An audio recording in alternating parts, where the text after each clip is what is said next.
আসসালামু আলাইকুম। Electronics doctor BD চ্যানেলে আপনাদের সবাইকে স্বাগতম জানাই।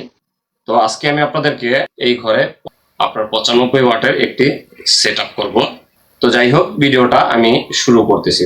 তো এখানে আপনারা এখন দুইটা প্যানেল দেখতেছেন, একটা হচ্ছে আপনার 30 ওয়াটের ছোট প্যানেলটা, আর বড় প্যানেলটা হচ্ছে আপনার 65 ওয়াটের। তো এই দুইটা প্যানেল আমি এই যে ঘরটা দেখতেছেন, এই ঘরের উপরের যে চালের উপরের এমন অংশে সেট আপ করবো যেখানে দিনের বেশিরভাগ সূর্যের আলোটা পৌঁছায়। এই যে এই জায়গাটা আমি সোলার প্যানেলের জন্য আমি নির্বাচন করছি। এই জায়গাটার ভিতর মোটামুটি ভালো আলো আছে এখন পর্যন্ত, জানি না আপনারা কতটুকু ক্লিয়ার দেখতেছেন। এই যে দেখেন, এদিকে কিন্তু ছায়া, আর এই জায়গাটার ভিতরে কিন্তু আপনার মোটামুটি ভালো রোদ আছে।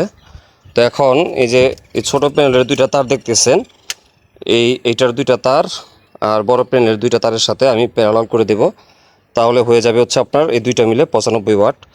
তো প্যারালাল করার পর আমি আপনাদেরকে দেখাইতেছি।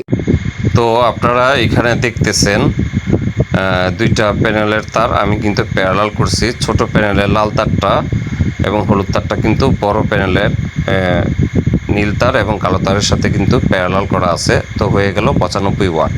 তো দেখেন, আলহামদুলিল্লাহ আমার সোলার প্যানেল দুইটা বসানো কিন্তু কমপ্লিট হয়েছে, আপনারা দেখতেছেন। আর প্যানেল থেকে যে দুইটা তার, এটা সরাসরি আপনার রুমের ভিতরে গেছে।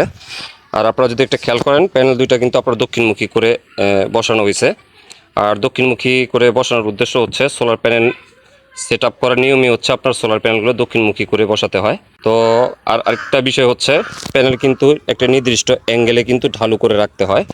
আপনাদেরকে যদি এই জায়গাটা একটু দেখাই, এই জায়গাটা কিন্তু আমার উঁচু, আর এই জায়গাটা কিন্তু আপনার 6 ইঞ্চি নিচু আছে।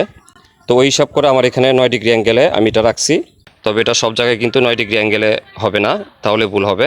এটা স্থান ভেদে, জায়গা ভেদে আপনার অ্যাঙ্গেলটা কিন্তু পরিবর্তন হবে।